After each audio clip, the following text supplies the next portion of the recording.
Sometimes I wonder how many people who are part of empires, now present and gone in the past, were very much aware that they were part of that empire. Here's what I mean. So the Roman Empire claimed land from basically the entirety of Europe, from England, go all the way to the Far East, even in some places. I wonder how many people under that claim all knew that they were part of the Roman Empire, that you were living here and the Romans claimed you as part of their Roman Empire. And if the Romans went to war with another empire, you would also be at war. And how many of them may not even have known that you are actually a part of this Roman Empire? And I'm asking this question because it seems to me that we are unwittingly part of a global empire right now. You could feel like we are an independent country here in Trinidad and Tobago, but not totally. When you look at some of the realities around us, you recognize, yeah, it seems like we may indeed be part of an empire. And do we recognize this? Some stories that played out recently really kind of drew some of this to me. And it starts with the train derailment in Ohio. Far out in the United States is that the Midwest in the United States, where barely anyone takes notice of anything. And that's kind of the issue. For those of you who pay attention to enough of my videos on this channel, you know, I kind of like US politics. The US politics is a bit of entertainment to me.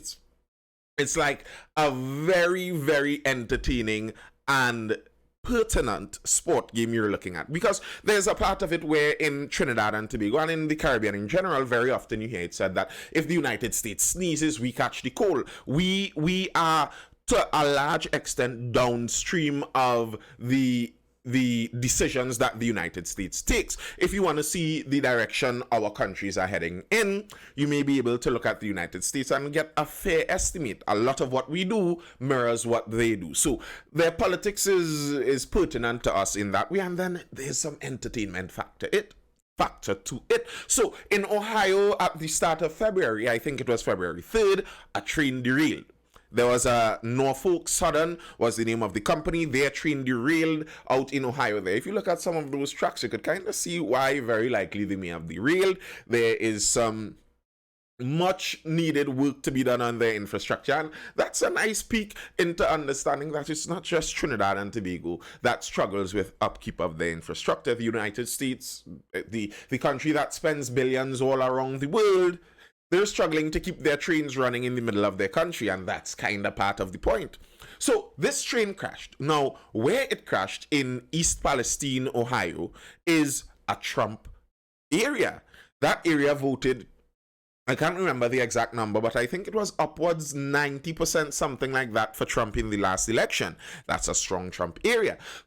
And when this incident happened on the 3rd of February, from this recording, that's 20 days ago, when it happened, it seemed like, you know, there wasn't much focus on it. The train derailed carrying some toxic chemicals. Vinyl chloride was one of the main ones it was carrying. The company, in cleaning up and taking care of this derailing, this train derailed, how they're going to do this, how they went about doing this is burn it all.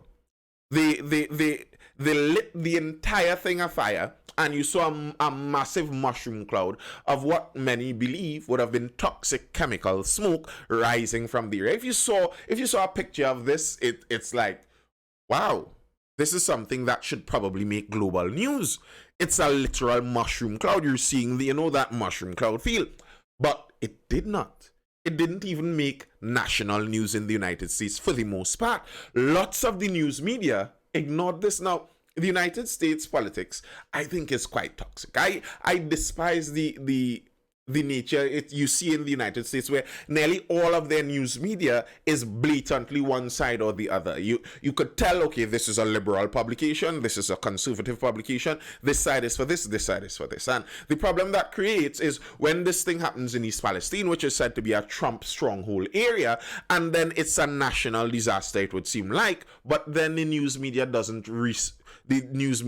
focus in on it. You have people making claims that what they're doing is attempting to make the government look good, and that the US government was ignoring the people's plight down there. it could seem like the initial plan the government had was a kind of hands-off approach. You know, you let them take care of this, you let them go down there, you let the private company Norfolk Southern, they know how to take care of their own business, and what they did was they burnt it. And that burning isn't only going to affect Ohio. The smoke is going to move. It's going to move to other states. There are people worried about the drinking water in the area, and if you're worried about the drinking water in the area, then where the water flows should also be a bit worried. I was seeing recently that some company that bottled water from a spring close by are now no longer bottling water. And then you're seeing that their environmental agency, their federal emergency agencies over in the United States, they seem to be ignoring this. They're not paying much attention to it. And people are getting increasingly angry. Until eventually, you look at it and what would you know? Trump himself decides to go down and visit that area. And the Trump visit comes at the end of quite a bit of right-wing media agitation. It's not like he visited on the day after or the next week even. This is already nearly 20 days into this disaster. This has been agitated for weeks, and there's no report. There aren't any reports coming out in different news. There aren't any real actions being taken by the national government in the United States, and it's kind of strange. You're wondering why. But as soon as he reaches, things start to happen. Trump criticizes federal response to Ohio train derailment. So he reached there, and obviously it's a campaigning kind of measure to some extent. He brings water, he brings McDonald's, he criticizes the national government. Obviously, that's what he's going to do. And then it seems like this started to make action happen. I saw the Environmental Protection Agency, which is the environmental agency in the United States. They had a plan. Their initial plan was they weren't going to Ohio. They had no care to go to Ohio. They were going to Africa with Idris Elba to speak about climate change. You know, those more fancy modern talking points. They weren't going down to that dirty spot in Ohio. When Trump went, EPA administrator quietly postpones Africa climate change trip with Idris and Sabrina Elba as Ohio train disaster unfolds. What would you know? The administrator suddenly recognizes that, you know, maybe we shouldn't go down to Africa when our own country is on fire. Maybe we should focus a bit more internally. It's the political action that made them come to this conclusion. And from there, we saw that the EPA takes over control of Ohio derailment response. This story was from February 21st. Bear in mind, the disaster happened on the 3rd of February. That's 2 weeks basically, more than 2 weeks, that they weren't very concerned about this whole situation. All of a sudden, as the situation becomes a football for the political playground, they come in. All of a sudden, the interest peaks in this. And you kind of wonder why. You wonder why something like this happens. How does it happen that a whole mushroom cloud can blow up inside of a country like the United States because of poor infrastructure, and they kind of pay no attention to this? And I think some of the reason for this is because we're in an empire. The reason for this is because we are in an empire. You look at the criticisms that were going to Mr. Biden during this time. What were the main criticisms going to him? One of the main criticisms had to do with the talking point he was talking about while Ohio was under a toxic cloud. You look through his Twitter feed, and the majority of what he was speaking about during that time was Ukraine, and the fact that he was going to offer Ukraine, was it another $500 million US dollars or something like that? He was going to pay for the pensions of people in Ukraine. The people in Ukraine need those pensions and all of that. And maybe they do, but you could understand that if we're talking about individual countries here, the US would have to see about the US first. It doesn't make logical sense that if you are an independent country, you would go and donate $500 million to a foreign country while you have a natural disaster going on at home. That's not generally how countries are run. As an individual country, your main mandate is interior, but not this time. Their main mandate was going out to Ukraine, and the juxtaposition of the two, the fact that literally inside of the United States was burning and under a chemical cloud, while Mr. Biden, President Biden, was out there in Eastern Europe, talking about the hundreds of millions of dollars that he is giving to them to, make sure that they continue in that way. But when you think about it, this isn't just charity that the United States is doing. If I remember correctly how these arrangements are being run, it's not that the United States is just giving them this out of the goodness of their heart and, there isn't any consequence to pay for this after. The Second World War, one of the reasons the United States became so wealthy coming through those world wars was because they were separate from where a lot of the war was going on. So they had to give money to the European countries, to Britain, to England, who became indebted to them after the war, and therefore they got more power over that. And very likely it's a similar arrangement where right now the US is giving them all of this money charitably, but eventually they would have to pay. Whether it be that they would literally have to find back the money to pay, which may not be the case, or very likely their country may be then sold out to the US interests, which makes you wonder about the whole argument about independence here. If they're fighting for their independence away from Russia, which may be being bought over by the United States. Anyway, and then being someone who pays attention to quite a bit of US news and for sport to some extent and a lot of the politics coming out from there, I watched and I saw a narrative began to build. As soon as the focus became more on this Ohio issue, where no longer the media would not speak about it. Remember, this happened since February the 3rd.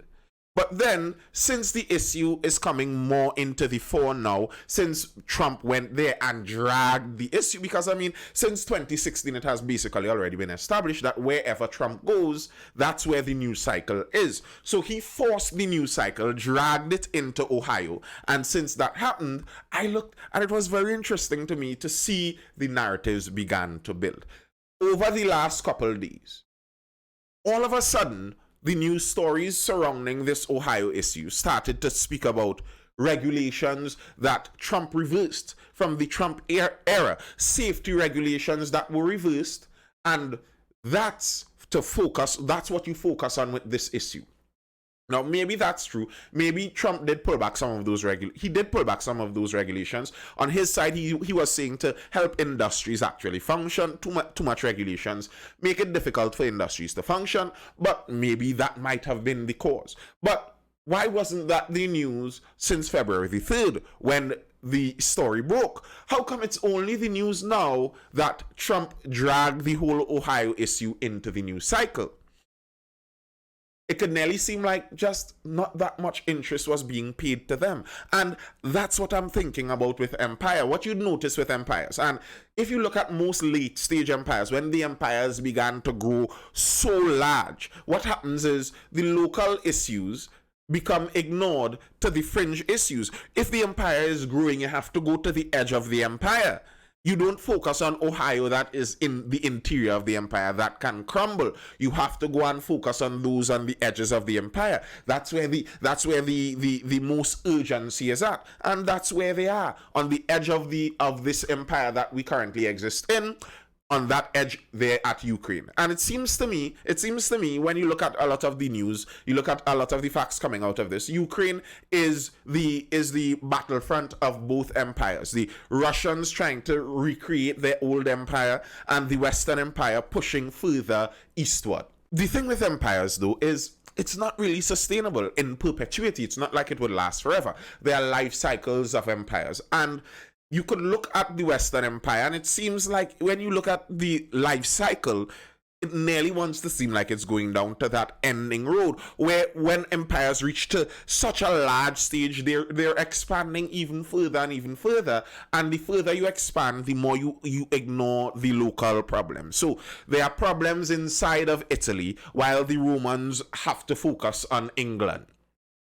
And logistically, it just becomes very difficult to govern something so large. So there are problems internally in the United States while they're out there in Ukraine focusing on what's happening there. The thing is, what happens eventually, usually, is you can have a balkanization of the empire. It happened with the Greek Empire, where as soon as Alexander died, his generals broke up the empire into pieces, and it broke up even further from that. That's balkanization, like the Balkans in Eastern Europe, where there's still those problems to today.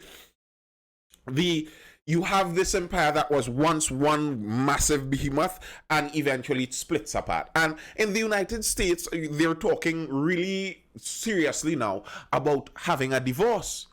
A peaceful divorce. The United States are talking about no longer being united in their statehood. Let's be the divorced states instead of the United States. They're talking about that seriously in the United States. That's the balkanization problem. Now, maybe if that's all that happened, that may not have been too bad, at least not for us here in Trinidad and Tobago. They separate, they live more peacefully with each other. Now, the thing is, very likely if they do that, the US no longer being the single strongest entity may leave room for Russia or China to take their place, and who knows how that will go. But the balkanization isn't the only risk. There are world war risks. And they are speaking about this all willy-nilly, to say it as we Trinity say it. They're speaking about this all willy-nilly and loosely all about the place.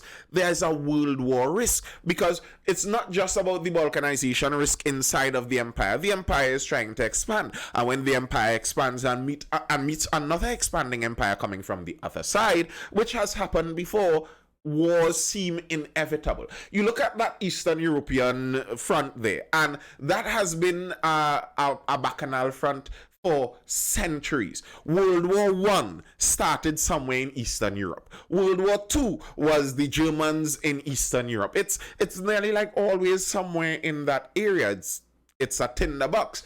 And I saw recently the president of Ukraine saying something very interesting. He was saying to China that if China combines with Russia, if they ally with Russia, it would become a world war. Ukraine, Zelensky to China. There would be a world war if you ally with Russia. Now, on his side, I think people should stop taking him too seriously with this world war business, because you have to understand it from his perspective, and I think I do. I hope I do. He's already at war. His country is already at war, being decimated for the most part.